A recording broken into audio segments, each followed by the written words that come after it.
Sir जिस दिन election हो रहा है बीजेपी बढ़त दिखाई दे रही है, कैसे देखते हैं? सबसे पहले तो भारतीय जनता पार्टी के लोगों को जीत मिली है, उन्हें बधाई, और आशा करता हूं कि जो जनादेश दिल्ली की जनता ने उन्हें दिया है उसकी वो प्रतिपूर्ति करेंगे।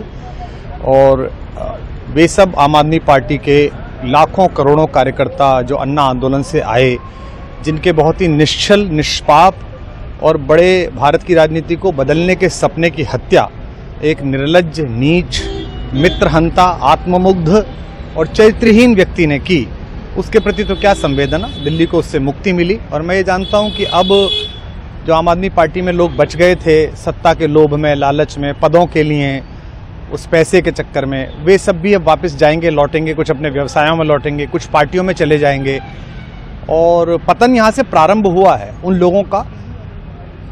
मेरे लिए कोई प्रसन्नता का और दुख का विषय नहीं है, मैं बीच में खड़ा हूँ। प्रसन्नता इस बात की है कि करोड़ों लोगों ने आशा लगाई थी, करोड़ों लोगों ने, लोग अपनी नौकरियां छोड़ के आए थे, व्यवसाय छोड़ के आए थे, दुश्मनियां ली थी लोगों ने, उन सब की हत्या एक आत्ममुग्ध आदमी ने, एक चरित्रहीन आदमी ने अपनी निजी महत्वाकांक्षाओं की पूर्ति के लिए की।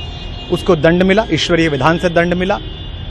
प्रसन्नता इस बात की भी है कि न्याय हुआ।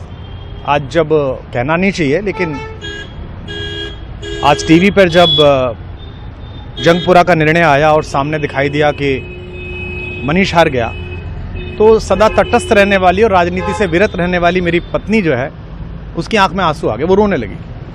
क्योंकि उसी से उसने ये कहा था कि अभी तो है ताकत, और उसने कहा था भैया ताकत सदा तो नहीं रहती।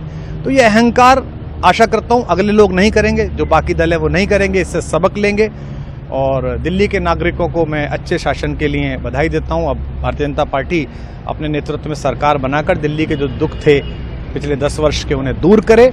और आम आदमी पार्टी के समस्त कार्यकर्ताओं को कहता हूं कि आपने जिस किसी भी लोभ लालच में, सब कुछ जानते हुए एक ऐसे व्यक्ति के समर्थन में काम किया जिसने अपने मित्रों की पीठ में झुरा घोंपा, गुरु को धोखा दिया, अपने साथ कंधे से कंधा मिला के लड़ने वाली महिलाओं को अपने घर लाके पिटवाया, अपनी निजी सुख और साधन के लिए जनता का पैसा खर्च किया, अब उससे आशा लगानी छोड़ें, अब बाहर निकलें, अपना अपना जीवन देखें। मुझे राघवेंद्र सरकार राम की कृपा मिली, जिनका ये घर है, जिनकी कृपा से मैं यहाँ खड़ा हूँ। मुझ पर कृष्ण कृपा हुई कि मैं इस निर्लज्ज सर्कस से बाहर आ सका। मैं उन सब से भी अच्छे भविष्य की कामना करता हूँ कि वो कोई गंदगी ना फैलाएं कहीं भी, वो लौट जाएं अपने शिविरों में। जिस तरह माधव को, कृष्ण को दूत देख कर भी भरी सभा में अट्टहास करने वाला दुर्योधन जो ये कहता था सुचिग्रम नैव दास्यामि बिना युद्धे न केशवः, बिना युद्ध के 5 गांव भी नहीं दूंगा, आज वो अपनी सीटों के लिए तरस रहा है। और मुझे पता है कि इस दुर्योधन का अंत भी टूटी हुई जंघा के साथ बड़ा ही दारुण होगा, और भारतीय राजनीति एक कलंकित अध्याय के रूप में इस बौने दुर्योधन को और इसके दरबार के तमाम शकुनियों को याद करेगी। मैं उनकी मुक्ति की कामना करता हूं कि ईश्वर उन्हें इस दुख से बाहर निकाले, और समस्त लोगों को बधाई देता हूं कि चलिए अंततः न्याय हुआ।